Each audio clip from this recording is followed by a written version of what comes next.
ជំរាបសួរលោកស្រីប្រិមត្តទូរទស្សនិកជនជាទីគោរពកាលពីថ្ងៃទី29ខែសីហាឆ្នាំ2015កន្លងទៅមហោស្រពតន្ត្រីចម្រៀងសម័យថ្នាក់ជាតិឆ្នាំ2015ដែលរៀបចំឡើងដោយក្រសួងព័ត៌មានសហការជាមួយនឹងអន្តរក្រសួងដែលពាក់ព័ន្ធបានបិទបញ្ចប់ទៅដោយជោគជ័យនៅថ្ងៃនេះកម្មវិធីអរុនសុស្ដីបានអញ្ជើញឯកឧត្តមជាច័ន្ទបរិបូរដើម្បីមកធ្វើកិច្ចសម្ភាសន៍តាក់ទងជាមួយនឹងលទ្ធផលនៃការបូកសរុបលទ្ធផលមហោស្រពតន្ត្រីចម្រៀងសម័យថ្នាក់ជាតិនាងខ្ញុំក៏សូមជម្រាបជូនផងដែរថាឯកឧត្តមជាច័ន្ទបរិបូរឯកឧត្តមគឺជារដ្ឋលេខាធិការក្រសួងព័ត៌មានហើយឯកឧត្តមក៏ជាអនុប្រធានគណៈកម្មការមហោស្រពឯកឧត្តមក៏មានកម្រិតថ្នាក់ PhD ផ្នែកទស្សនវិទ្យាតន្ត្រីនៅឯប្រទេសប៊ូលហ្គារីផងដែរដូច្នេះសូមជួបជាមួយនឹងឯកឧត្តមដូចតទៅចាសូមជម្រាបសួរឯកឧត្តមចាអាដាមយើងឃើញថាការពីពេលថ្មីនេះក្រសួងព័ត៌មានរបស់យើងបានបិទបញ្ចប់នៅមហោស្រពតន្ត្រីចម្រៀងសម័យថ្នាក់ជាតិឆ្នាំ2015នេះខ្ញុំចង់ឲ្យឯកឧត្តមរំលឹកបន្តិចថាតើគោលបំណងនៃការបង្កើតមហោស្រពតន្ត្រីចម្រៀងសម័យថ្នាក់ជាតិនេះគឺមានគោលបំណងជាសំខាន់អ្វីខ្លះដែរបាទជាបឋមខ្ញុំគ្រប់ដល់ទស្សនិកជនហើយក៏សូមជំរាបថាការរៀបចំធ្វើមហោស្រពពីពេលសម័យថ្នាក់ជាតិនេះគឺក្នុងបំណងបំផុសនៅក្នុងការតែងនិពន្ធស្នាដៃថ្មីហើយនៅក្នុងវេទិកានេះក៏ខ្ញុំចង់ជម្រាបលេថានោះហើយគេហៅថាប្រឡងចម្រៀងបាទមិនមែនជាការប្រឡងច្រៀងនោះទេអញ្ចឹងការប្រឡងចម្រៀងគឺត្រូវរៀបចំបទចម្រៀងដោយតាក់តែងថ្មីដែលមិនចម្លងរបស់គេទាំងស្រុងហើយយើងយកមកធ្វើការប្រកួតប្រជែងគ្នាហើយអ្វីដែលយើងវិនិច្ឆ័យគឺតាមជាលក្ខណៈសកលគឺយើងចង់ឲ្យការធ្វើរបស់យើងនេះគឺវាអាចយើងអាចចូលរួមជាមួយនឹងអន្តរជាតិបានបើសិនជាគេដាក់ប្រធានបទមកថាគឺចូលរួមប្រកួតនៅក្នុងកម្មវិធីប្រឡងចម្រៀងគឺយើងដឹងថាតើប្រឡងចម្រៀងត្រូវធ្វើយ៉ាងដូចម្ដេចបាទអញ្ចឹងអ្វីមួយដែលមកស្របយើងធ្វើនេះគឺក្នុងន័យដែលចម្បងបំផុតនោះគឺយើងបំផុសឲ្យយុវនិពន្ធរបស់យើងគឺចាប់ផ្ដើមនាំគ្នាតាក់តែងនិពន្ធឲ្យមានស្នាដៃថ្មីលើបទចម្រៀងសម័យនេះឯងហើយបើយើងនិយាយអំពីប្រវត្តិនៃការមានតន្ត្រីសម័យរបស់យើងនេះគឺយើងគិតឲ្យថាពីអតីតកាលគឺយើងមានបទចម្រៀងល្អៗដែលបន្សល់ទុកមកដល់យើងសប្តាហ៍នេះអញ្ចឹងយើងត្រូវតែនាំគ្នារៀបចំខ្លួនដើម្បីរៀបចំតាក់តែងនិពន្ធស្នាដៃថ្មីហើយវាស្របនៅពេលដែលយើងគេហៅថាសមាជកម្មអាស៊ានអញ្ចឹងយើងឃើញផលិតផលរបស់កម្ពុជាយើងសប្តាហ៍ក៏មិនអន់ប្រមាណដែរមានផលិតផលមួយចំនួនអាចចូលទៅក្នុងទីផ្សារអាស៊ានតែដោយឡែកផលិតផលផ្នែកតន្ត្រីគឺយើងអាចទាន់ចូលបានទេបើសិនជាយើងមិននាំគ្នាពង្រឹងវាបាទអញ្ចឹងនៅក្នុងមហោស្រពនេះគឺគ្មានអ្វីក្រៅពីគោលបំណងក្នុងការពង្រឹងនាំគ្នាធ្វើបង្កើតស្នាដៃថ្មីផ្ដល់ឱកាសដល់យុវតន្ត្រីកររបស់យើងបង្ហាញស្នាដៃបាទចាអាដាមយើងឃើញថាមហោស្រពតន្ត្រីចម្រៀងសម័យថ្នាក់ជាតិគឺយើងបានប្រព្រឹត្តទៅរយៈពេល2ឆ្នាំកន្លងមកហើយក្នុងឆ្នាំនេះគឺជាឆ្នាំទី3អញ្ចឹងថាតើវាមានអ្វីដែលប្លែកហើយតើយើងបានធ្វើកំណែតម្រង់អ្វីខ្លះយើងការធ្វើកំណែតម្រង់នេះនៅក្នុងគោលបំណងអ្វីដែរបាទដើម្បីឲ្យមានការចូលរួមគឺត្រូវមានការជឿជាក់បាទដើម្បីមានការជឿជាក់បានយើងត្រូវគិតដំបូងបំផុតគឺការវិនិច្ឆ័យដោយយុត្តិធម៌អញ្ចឹងបើយើងគ្មានយុត្តិធម៌គឺអត់មានភាពជឿជាក់គ្មានការចូលរួមទេអញ្ចឹងដូច្នេះបាននៅក្នុងមកស្របជាមួយនឹងឆ្នាំ2013នេះគឺគណៈកម្មការរបស់យើងដែលមានការចងអមបង្ហាញពីអាដាមរដ្ឋមន្ត្រីខៀវកញ្ញរិទ្ធលោកជាអ្នកព្រួយផ្ដើមអញ្ចឹងយើងពិនិត្យមើលហើយយើងរៀបចំ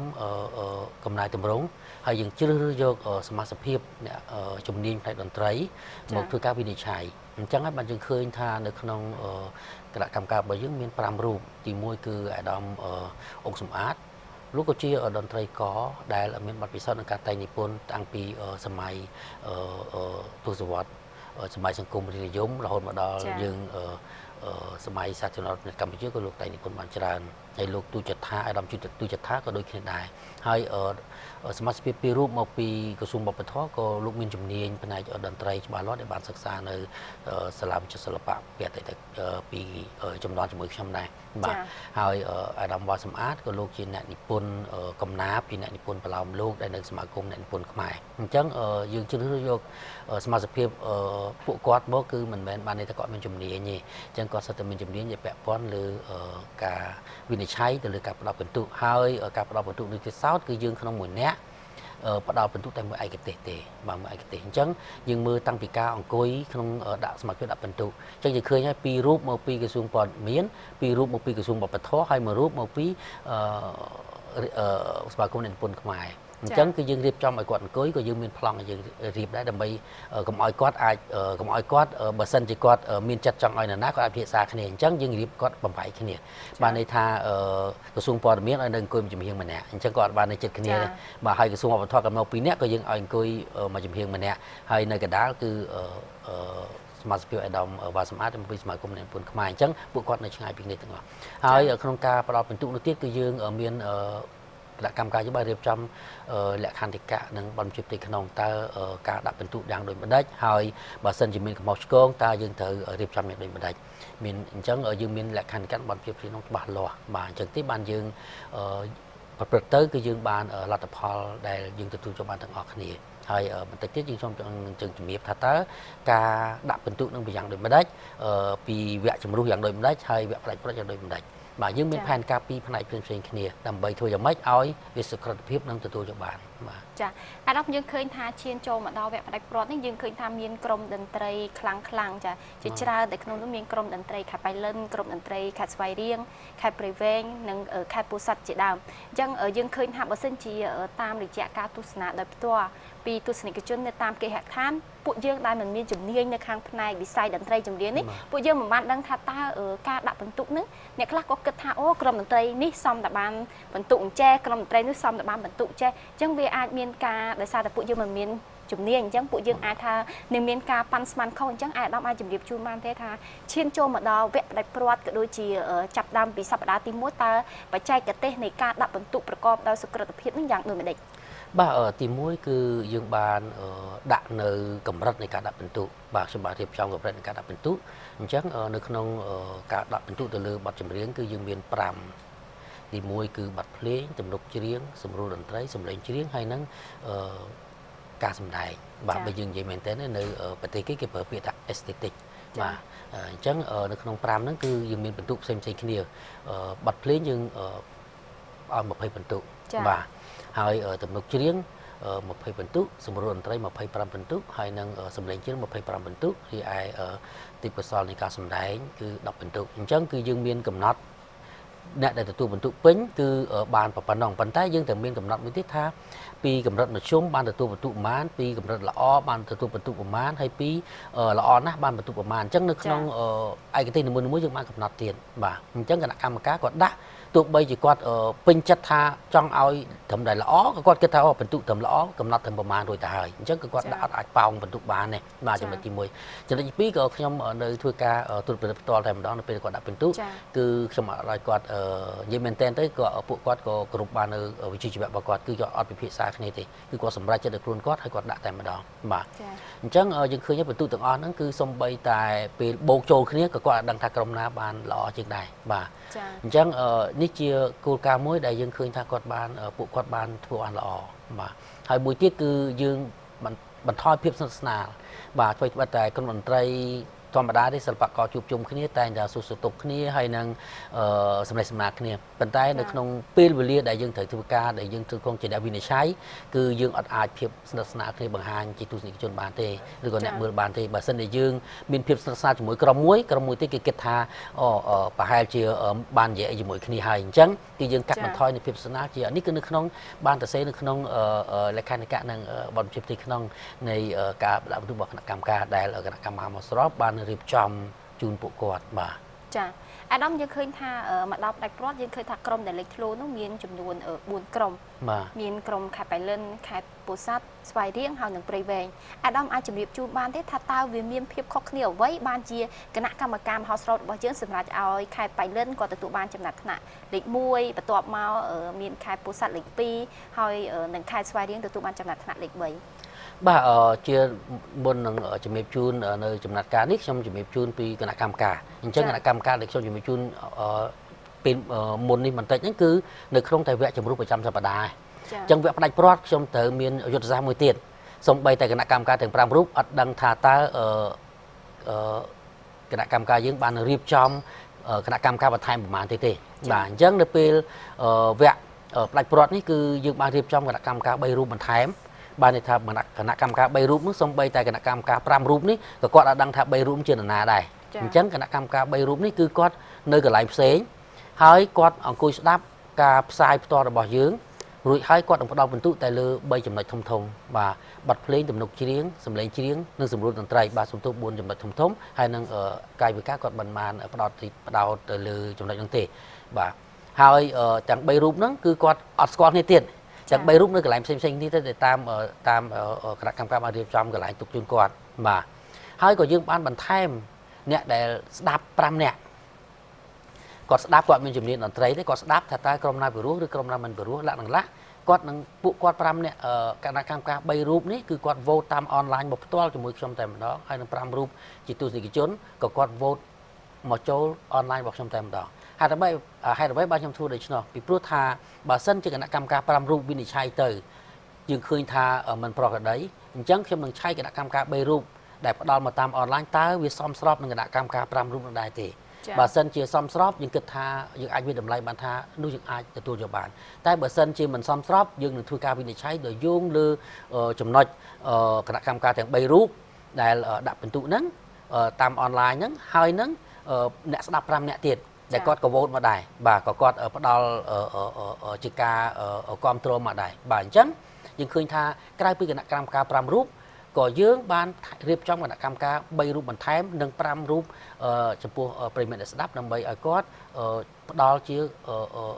ការផ្ដល់បន្ទុកដែរដើម្បីយើងធ្វើការផ្ទៀងផ្ទាត់គ្នានេះជាចំណុចទី1ចំណុចមួយទៀតក៏យើងក្នុងគណៈកម្មការទាំង5រូបធ្វើត្បិតតែពួកគាត់ដាក់បន្ទុកនៅលើឯកទេសនីមួយៗក៏ប៉ុន្តែក៏យើងឲ្យគាត់ពង្រៀងបន្ទុករៀងខ្លួនទៅលើផ្នែកផ្សេងដែរដើម្បីអ្វីដើម្បីបើសិនជាបន្ទុកនឹងមើលទៅមិនប្រក្រតីយើងអាចមើលបន្ទុកគណៈកម្មការទាំង5រូបទៅឧទាហរណ៍ថាឥឡូវផ្ដល់ទៅក្រុមបៃលិនបានទទួលលេខ1អញ្ចឹងយើងឆែកមើលទាំង5រូបហ្នឹងតើផ្ដល់អញ្ចឹងដូចគ្នាដែរទេហើយយើងឆែកអនឡាញ3រូបគណៈកម្មការតាមអនឡាញ3រូបហ្នឹងដូចគ្នាដែរទេអញ្ចឹងបានយើងអនុម័តថាបន្ទុកនេះគឺយើងអាចទទួលយកបានអញ្ចឹងការវិនិច្ឆ័យយើងគឺធ្វើរបៀបនេះបាទយើងធ្វើរបៀបនេះរីឯបទសំណួរបាទមិញសួរថាហេតុអីបានបៃលិនលេខ1ហើយបានប្រិយមិត្តលេខពូសាត់លេខ2បាទខ្ញុំសូមជំរាបជូនចំណាត់លេខ1និង2សិនចា៎បើយើងនិយាយអំពីគេហៅការវិភាគទៅលើតន្ត្រីដែលភាសាអង់គ្លេសគេហៅ music analysis គឺយើងពិនិត្យមើលទៅលើក្រុមទាំងពីរនេះគឺបន្ទុកមិនឆ្ងាយពីគ្នាប្រហែលទេចា៎ក៏ប៉ុន្តែបើយើងនិយាយអំពីបទភ្លេងខាងបៃលិនគឺគាត់មានគំនិតតែងនិពន្ធល្អបន្តិចដោយសារតែគាត់ឃើញគាត់ធ្វើបទពីរហ្នឹងវាឆ្លើយឆ្លងគ្នាវាតាក់ទងគ្នាយើងស្ដាប់ទៅសូម្បីតែអ្នកស្ដាប់ក៏ចាប់អារម្មណ៍ថាគាត់មានភាពវៃឆ្លាតបាទគាត់មានភាពវៃឆ្លាតក៏ប៉ុន្តែបើសិនជាគាត់រៀបចំជាសែនសម្ដែងមាននិយាយផងបានលេងភ្លេងច្រៀងតាមក្រោយគឺគាត់ធ្លាក់ហើយគឺបន្ទុកត្រូវធ្លាក់ទៅវិញពីព្រោះអីវាចាក់ប្រធានបាទវាចាក់ប្រធានអានេះជាចំណុចមួយហើយបទរបស់គាត់មិនជាស្មុគស្មាញក៏ប៉ុន្តែសម្លេងរបស់គាត់គឺស្មើគ្នាទាំងអស់ទាំងការប្រគំទាំងការសម្រួលតន្ត្រីទាំងការសម្ដែងនិងការច្រៀងរបស់គាត់ហើយចំណុចមួយទៀតក៏គាត់បារម្ភដែរទី1អង្កាលបៃលិនគាត់លេងហ្នឹងគឺអករបស់គាត់មួយដែលភាសាអង់គ្លេស keyboard របស់គាត់មួយអត់លឺទេមិនន័យថាមិនលឺមិនលឺសោះវាលឺដែរតែវាលឺតិចបាទគាត់បារម្ភគាត់ថាគីឡូអករបស់គាត់ហ្នឹងអត់សូវលឺក៏ប៉ុន្តែគាត់ខ្លាចប៉ះពាល់ដល់បន្ទុករបស់គាត់តាមពិតដោយសារថាអករបស់គាត់ហ្នឹង keyboard របស់គាត់ទី2ហ្នឹងគឺគាត់មិនសូវលឺមែនប៉ុន្តែ keyboard ទី2របស់គាត់លេងជាន់គ្នាជាមួយនឹងសម្លេងហ្គីតាដែរទេអញ្ចឹងបានជាខ្ញុំសម្រេចថាមិនបាច់លេងឡើងវិញទេព្រោះអីពីរហ្នឹងលេងជាមួយគ្នាទេបាទប៉ុន្តែបើសិនជាអកដែលផ្នែក solo អកទី1ហ្នឹងបើសិនអត់លឺគណៈកម្មការគឺគាត់លេងឡើងវិញបាទពីព្រោះវាជាកំហុសបច្ចេកទេសរបស់ការរៀបចំរបស់បច្ចេកទេសយើងប៉ុន្តែដោយសារអកនៅអត់លឺប៉ុន្តែវាជាន់នេះជាមួយសម្លេងហ្គីតាដែរអញ្ចឹងអត់អីទេអត់លេងចោះបាទយើងពិនិត្យមើលឃើញមែនតើទៅគឺការតាក់តែងរបស់គាត់បានល្អដែលយើងអាចទទួលយកបានបើរីឯខាងខេត្តពោធិ៍សាត់បទទី1របស់គាត់ល្អបាទបទទី2របស់គាត់ក៏ល្អតែប៉ុន្តែបើសិនយើងវិភាគមែនតើទៅបទទី2នេះគឺបើយើងនិយាយពីភាសាខ្មែរគេខ្នងចង្វាក់គឺគាត់មានតែ8ខ្នងចង្វាក់ឯងបាទបទគាត់ដដែលហើយបទហ្នឹង melody ជាន់បទពីសម័យដើមខ្លះបាទគាត់ជាន់ប្រហែលជា2-3ម៉ឺនទៀតដែរ2-3ក្នុងចង្វាក់ដែរអញ្ចឹងយើងវិភាគដល់នឹងទៀតបាទហើយរីឯបទទី2របស់បៃលិនគឺគាត់មានដល់ទៅ16ក្នុងចង្វាក់ melody របស់គាត់អញ្ចឹងបើយើងគ្រាន់តែធ្វើការវិភាគប្រៀបធៀបកាលណាបន្ទុកប្រហែលគ្នាគឺគេទាញហេតុផលផ្សេងទៀតបាទការ melody យ៉ាងម៉េចអីចឹង melody របស់ខាង bài lớn còn ban đọc ở mùi không chẳng vậy chẳng còn ban tạ tay melody ban về chiềng mà anh đi xem ọt kết pi ở rong máng ngày dừng kết pi melody bị sân chẳng rồi hai Paul private jacket trên phương cái cả bị phía từ lượng đàn thấy nhưng khi ta bài lớn còn ban phần túc nó có mình lư điประมาณ này còn mình lư khangปูsắtประมาณ này hơiคณะกรรมการประดอนจึงให้ชมบ้านใช้จะเลือกทางออนไลน์บ่าคณะกรรมการทางออนไลน์คือกอดเอาปีเนี่ยกอดบอสนาดเอาทางไปเล่นให้เหมือนเนี่ยกอดบอสนาดบริเวณรีไอชมใช้ออนไลน์โดยขนมเนสดับแต่กอดดังปีดอนไตรกอดดังแต่ประรูปวันนั้นไงจังกอดใบเนี่ยกอดบอสนาดเอาไปเล่นให้ปีเนี่ยกอดบอสนาดปูสัตจังโดยซาชมยุ่งคืนให้พอกรุ๊ปตรงนั้นคือบรรทุกอันมาจากไอ้ชั้นคือทางไปเล่นก็ตัวบ้านจำนวนธนาเล็กมวยด่านนี้ยืนชลายในเรือจำนวนตีมวยสันบ่ารีไอเล็กปีเล็กใบหนึ่งเล็กบุญจังยังเคยยังเล็กมวยจำนวนอยู่แบบชื่อนั้นเล็กมวยทางไปเล่นเล็กปีทางไข่ปูสัตบ่าจังในขนมนุคือมีเล็กใบทางไข่สวายเรียงกันนู้สวายเรียงประกูนี่จะมีบริเวณยังเคยยังกรมปีนั้นบรรทุกสมาร์ทเนี่ยจังในขนมคณะกรรมการขนมหมอสอบยังบานจะมีผิวในทาบ่าสันจะสมาร์ทนี่ยังเถออดเมนประตูสตูนเต้คือเถอประกุในเตียดบ่ากรมต่างปีนั้นคืออาจจะรือบอดทำไมกับบ้านหรือก็อาจจะรือบอดดอดกับบ้านปัญญาโยตัยมาบอดเต้เขายังคือการจับชนะเตียดบ้านในทางกรมน่าถือลิงมนบ่าเป็นนึกยังเรียบจำด้วยคือใครบริเวณยังใครสวายเรียงคือกว่าสำหรับยกบอดตีปีโดยขณีจังบานขังขังป้าเรียบจำจับสนาวจังก็จับสนาวเตี้ยขังสไปเรียนก็จับสนาวบานถึงลิงบนสำหรับบนบ่าในปีนั้นคือยังเคยทา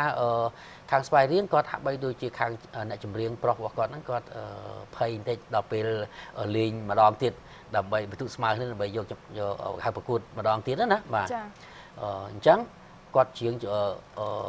ตีมวยนั่นคือก็เชียงอัดนี่ก็เชียงพลิ้วสำเร็จบ่าเชียงพลิ้วสำเร็จบ่าហើយដល់ពេលភ្លេង solo ចប់បានគាត់ចាប់ដើមជាលើវិញបានគាត់តាំងអារម្មណ៍គាត់បានតាំងអារម្មណ៍គាត់បានគាត់ជាងបានល្អដូចកាលគាត់លេងពីដំបូងវិញអញ្ចឹងបន្ទុករបស់គាត់គឺបាត់បង់បាត់ហើយណារីឯខេត្តព្រៃវែងគាត់យកបាត់ទី2ដែរប៉ុន្តែបាត់របស់គាត់លេងមិនដឹងបាទគាត់លេងមិនដឹងទី1បាត់របស់គាត់ហ្នឹងmelody គាត់ល្អការសម្ដែងរបស់គាត់ល្អគាត់ស្មើគ្នាទាំងអស់បាទគាត់ស្មើទាំងអស់ហើយអ្នកចម្រៀងគាត់ហ្នឹងពេលដែលព្រៃវែងពេលដែលចាប់ផ្ដើមប្រកួតស្មើគ្នាជាមួយស្វ័យរៀងគាត់លេងល្អជាងគាត់លើកមុនទៀតបានន័យថាគាត់តាំងអារម្មណ៍បានហើយគាត់អាចផ្ដោតអារម្មណ៍លើការសម្ដែងរបស់គាត់ហាក់បីដូចជាគាត់ស៊ាំនៅទីតាំងបាទអញ្ចឹងការលេងរបស់គាត់គឺបានល្អជាងខ្ញុំបានធ្វើការឆែកទៅលើគណៈកម្មការដូចជំរាបជូនខាងដើមអញ្ចឹងគឺការផ្ដោតពិន្ទុគឺដូចអ្វីដែលខាងខ្ញុំជំរាបខាងដើមអញ្ចឹងបានន័យថាជាឯកច្ឆ័ន្ទគឺផ្ដោតពិន្ទុទៅឲ្យខាងខេត្តព្រៃវែងគាត់បានក្រុមមន្ត្រីមកពីខេត្តព្រៃវែងទទួលបានជាលេខ2លេខ3អញ្ចឹងទេនេះលទ្ធផលដែលយើងមើលឃើញការវិនិច្ឆ័យនិងការផ្ដោតពិន្ទុលក្ខណៈដើម្បីធ្វើយ៉ាងម៉េចឲ្យការផ្ដោតពិន្ទុវាសុខភាពបាទយើងឃើញថាការរៀបចំរបស់យើងនេះគឺបើយើងនិយាយមែនទែនទៅគឺមានការលំបាកលំបាកទៅអ្នកចូលរួមលំបាកទៅអ្នកធ្វើបាទអញ្ចឹងការចូលរួមខ្ញុំគិតថាបើសិនជាយើងប្រឡងច្រៀងយើងមានតែម្នាក់ឯងយើងមកទៅដាក់ចុះតែឈ្មោះទៅច្រៀងទៅបានហើយបាទរីឯយើងប្រឡងចម្រៀងនេះគឺយើងត្រូវការរៀបចំទី1គឺយើងតែងបទថ្មីទាំងអស់រួចហើយបាទយើងរៀបចំក្រុមភ្លេងទៀតហើយយើងហាត់ហើយបានយើងមកទាំងក្រុមតែម្ដងបើខ្ញុំចង់រំលឹកដែរពីអតីតកាលពីសម័យសង្គមរាស្ត្រនិយមសម័យសង្គមនិយមគឺប្រឡងតន្ត្រីប្រកួតវងតន្ត្រីហ្គីតាចឹងដែរគឺមានប្រហែលជា 4-5 ក្រុមទេអត់ច្រើនទេតែយើងនេះរហូតដល់ជិត30ក្រុមទាំង3លើកហើយដែលយើងធ្វើនៅក្នុងសម័យកាលយើងនេះគឺយើងមានក្រុមតន្ត្រីលើសពី20ក្រុមចូលរួមអញ្ចឹងចំនួនក្រុមតន្ត្រីយើងបានច្រើនក៏ប៉ុន្តែអ្វីមួយដែលខ្ញុំគិតថាយើងចង់បានច្រើនជាងនោះទៀតហើយអ្វីមួយដែលយើងចង់បានគឺយើងចង់បានយុវវ័យចូលរួមបានច្រើនហើយអ្វីមួយដែលយើងសង្កេតឃើញគឺយើងចង់បានបទចម្រៀងបែបយុវវ័យបានច្រើនព្រោះលទ្ធផលកន្លងមកនេះបទចម្រៀងយើងឃើញតែក្នុងសម័យទសវត្សរ៍60 70នេះភាគច្រើនរីឯសម័យយុវវ័យបច្ចុប្បន្នភាពគឺយើងមានប្រមាណជា 13% តែប៉ុណ្ណោះអញ្ចឹងគណៈកម្មការរបស់យើងក៏ដូចជាវិទ្យកម្មមកស្រុករបស់យើងគឺយើងអំពាវនាវសូមឲ្យយុវតន្ត្រីកររបស់យើងយុវនិពន្ធរបស់យើងដែលយើងស្រឡាញ់ផ្នែកតន្ត្រីយើងត្រឹមតែស្រឡាញ់ហើយយើងត្រឹមតែថាយើងចង់បានអ្វីដែលជាស្នេហ៍ដៃរបស់យើងអានោះវារឿងមួយជាឆន្ទៈរបស់យើងគឺយើងគ្រប់គ្រងប៉ុន្តែយើងត្រឹមតែស្រឡាញ់យើងត្រឹមតែមានឆន្ទៈតែយើងអត់ធ្វើក៏វាអត់មានលទ្ធផលដែរអញ្ចឹងអ្វីមួយដែលជាវេទិការបស់ក្រសួងព័ត៌មានដែលយើងមករៀបចំនេះគឺគ្មានអ្វីក្រៅពីផ្ដល់ឱកាសផ្ដល់ ដើម្បីឲ្យយុវវ័យរបស់យើងបង្ហាញស្នាដៃបាទបង្ហាញស្នាដៃអញ្ចឹងវាជាឱកាសមួយដែលយើងបង្ហាញទៅដល់សង្គមជាតិយើងផងបង្ហាញទៅដល់មិត្តភ័ក្តិយើងផងបង្ហាញទៅដល់អន្តរជាតិផងថាយុវវ័យរបស់យើងធ្វើបានបាទយើងធ្វើបានហើយបើនិយាយអំពីខ្ញុំតែងតែជួបក្រុមមន្ត្រីរបស់យើងមួយចំនួនមួយចំនួនគឺគាត់ធ្វើបានល្អគាត់ធ្វើបានល្អបើយើងនិយាយអំពីការតាក់តែងរបស់គាត់ធ្វើបានល្អមិនចាញ់បណ្ដាប្រទេសនៅក្នុងតំបន់ទេពួកខ្ញុំក៏បានធ្វើការពិសោធន៍ធ្វើការស្រាវជ្រាវហើយក៏តែងតែស្ដាប់យុវនិពន្ធរបស់ប្រទេសជិតខាងរបស់យើងក៏គេមិនជាលើសយើងប្រហែលដែរប៉ុន្តែសំខាន់អ្វីមួយដែលគេធ្វើបានល្អគឺទី1គឺគេនាំគ្នាធ្វើច្រើនចាទី2គឺគេបង្កើនឱកាសបាទនៅពេលហ្នឹងគឺពួកគាត់មានបទចម្រៀងថ្មីដែលពួកយើងដែលខ្លួនយើងបច្ចុប្បន្នតែងតែទទួលយករបស់គេមកស្ដាប់បាទហើយអ្វីមួយដែលយើងតែងតែគិតថាយើងមានក្តីសម័យថាយើងចង់ឲ្យនៅក្នុងយុវជនជំនាន់យើងនេះគឺយើងត្រូវបន្សល់ទុកស្នាដៃសម្រាប់យុវជនជំនាន់ក្រោយបានស្ដាប់ផងបាទចាអរគុណណាស់អាដាមអញ្ចឹងជាចុងក្រោយថាតើជាមួយនឹងភាពជោគជ័យនៅក្នុងមហោស្រពនៅក្នុងឆ្នាំនេះតើអាដាមមានជាអនុសាសន៍អ្វីចុងក្រោយក៏ដូចជាការថ្លែងអំណរគុណចំពោះក្រុមតន្ត្រីដែលពួកគាត់ចាតាំងពីសប្តាហ៍ទី1រហូតដល់ពាក់ផ្ដាច់ព្រាត់នេះទោះបីជាក្រុមតន្ត្រីខ្លះគាត់ពុំទទួលបានជោគជ័យប៉ុន្តែគាត់បានខិតខំចូលរួមជាមួយមហោស្រពរបស់យើងយ៉ាងសស្រាក់សស្រាំដែរបាទខ្ញុំគិតថាទី1គឺថ្លែងអំណរគុណយ៉ាងជ្រាលជ្រៅចំពោះអាដាមរដ្ឋមន្ត្រីលោកជំទាវបាទពីព្រោះអីលោកចំណាយថវិការហូតដល់ជិត$20000បាទហើយនឹងបណ្ដាក្រុមហ៊ុនមានជាច្រើនដែលបាននឹងសប្បុរសជនបានជួយឧបត្ថម្ភលោកថាមកសពជំនាញស្វែងរកជាតិរបស់យើងនេះគឺយើងមិនបានយកថវិការជាតិមកប្រើទេគឺយើងប្រើថវិការសប្បុរសជនអញ្ចឹងទេសូមថ្លែងអំណរគុណបើសិនជាយើងគ្មានថវិកាក៏យើងមិនអាចរៀបចំបានដែរនេះជាចំណុចទី1ដែលយើងជាចំណុចគោលចម្បងទី1តែម្ដងតែចំណុចទី2គឺក៏ថ្លែងអំណរគុណដល់សិល្បករតន្ត្រីករយើងទាំងអស់ដែលមានប្រមាណសមាជិកជាង100នាក់ដែលមកចូលរួមក្នុងមហោស្រពនាពេលកន្លងទៅនេះគឺទោះបីយើងមិនបានចំណាត់ថ្នាក់ឬក៏បានក៏ដោយអ្វីមួយសំខាន់របស់យើងគឺការចូលរួមរបស់យើងបាទការចូលរួមរបស់យើងនេះហើយគឺជាលទ្ធផលមួយដែលយើងឃើញថាយើងរួមគ្នាធ្វើយើងរួមគ្នាគិតប្រសើរជាងរួមគ្នាថាបាទបើយើងនៅតែរួមគ្នាថាគឺអត់មានលទ្ធផលទេអញ្ចឹងរួមគ្នាគិតរួមគ្នាធ្វើនោះបានលទ្ធផលអញ្ចឹងអ្វីមួយដែលសិល្បករសិល្បករនីអ្នកនិពន្ធយុវតន្ត្រីកររបស់យើងចូលរួមនៅក្នុងកម្មវិធីមកស្របនេះគឺពិតជាបានចូលរួមនៅក្នុងការបង្កើតស្នាដៃថ្មីនិងនាំគ្នាបំផុសនៅចលនារបស់យើងបាទដើម្បីធ្វើឲ្យមានតន្ត្រីរបស់យើងមាននៅលើទីផ្សារបាទដែលយើងអាចនិយាយបានថាយើងធ្វើគឺដើម្បីបានលទ្ធផលមួយបាទហើយចំណុចមួយទៀតខ្ញុំគិតថាសូមឲ្យយុវតន្ត្រីករដទៃទៀតដែលមិនទាន់បានចូលរួមសូមឲ្យមានឱកាសលើកក្រោយគឺចូលរួមទាំងអស់គ្នាហើយឲ្យបានច្រើនផលទាំងអស់គ្នាឡើងដោយយើងគិតថាការចូលរួមរបស់យើងគឺជាឆន្ទៈគឺជាចលនាមួយដែលយើងមិនចង់ឃើញការដែលយើងចម្លងរបស់បទចម្រៀងពីបរទេសហួសហេតុបាទយើងមិនមែនថាមិនចម្លងសោះទេយើងកុំចម្លងហួសហេតុហើយយើងចម្លងយើងយកបទគេមកធ្វើតាមរយៈគឺមានកម្មសិទ្ធិបញ្ញាដែលយើងមានការផ្ដល់សិទ្ធិបញ្ញាពីម្ចាស់ដើមផងអញ្ចឹងខ្ញុំគិតថារួមគ្នាធ្វើឲ្យបានច្រើនរួមគ្នាគិតឲ្យបានច្រើនប្រសើរជាងនាំគ្នារួមគ្នាថាបាទដូច្នេះខ្ញុំគិតថាមកស្របឱកាសនៃមហោស្រពជំនាញសម្បត្តិជាតិឆ្នាំក្រោយៗទៀតសង្ឃឹមថាទាំងសប្បុរសជនទាំងក្រុមតន្ត្រីករយុវតន្ត្រីករទាំងអ្នកនិពន្ធកវីនិពន្ធអ្នកនឹងចូលរួមឲ្យបានច្រើនជាងនេះបាទចាតែចុងក្រោយសូមថ្លែងអំណរគុណចំពោះអាដាមដែលបានឆ្លៀតឱកាសដ៏មានតម្លៃបន្ទាប់ពីបំពេញកិច្ចការងារសម្រាប់ប្រទេសជាតិហើយចូលរួមនៅក្នុងការផ្ដល់នៅបច្ចេកទេសនៅក្នុងការផ្ដល់បន្ទុកជូនទៅដល់ក្រុមតន្ត្រីរបស់យើងដើម្បីឲ្យទូរទស្សនិកជនក៏ដូចជាក្រុមតន្ត្រីទាំងខេត្តដែលបានជាប់ចំណាត់ថ្នាក់ក៏ដូចជាខេត្តដែលពុំបានជាប់នៅចំណាត់ថ្នាក់គឺបានជ្រួតជ្រាបឲ្យកាន់តែច្បាស់ចាលោកស្រីប្រិមត្តទូរទស្សនិកជនជាទីគោរពកិច្ចសម្ភាររវាងនាងខ្ញុំជាមួយនឹងឯកឧត្តមជាច័ន្ទបរិបូរណ៍ដែលអាដាមគឺជារដ្ឋលេខាធិការក្រសួងព័ត៌មាននិងជាអនុគណៈកម្មការមហោស្រពតន្ត្រីជំនាញសម័យថ្នាក់ជាតិឆ្នាំ2015ហើយអាដាមក៏មានជំនាញខាងកម្រិតផ្នែក PhD ផ្នែកទស្សនវិជ្ជាតន្ត្រីនៅឯប្រទេសប៊ូហ្គារីនោះតាក់ទងជាមួយនឹងលទ្ធផលបូកសរុបមហោស្រពតន្ត្រីជំនាញសម័យថ្នាក់ជាតិឆ្នាំ2015នៅពេលនេះចាប់តែប៉ុណ្ណេះក្នុងពេលនេះយើងខ្ញុំទាំងអស់គ្នាសូមគោរពលា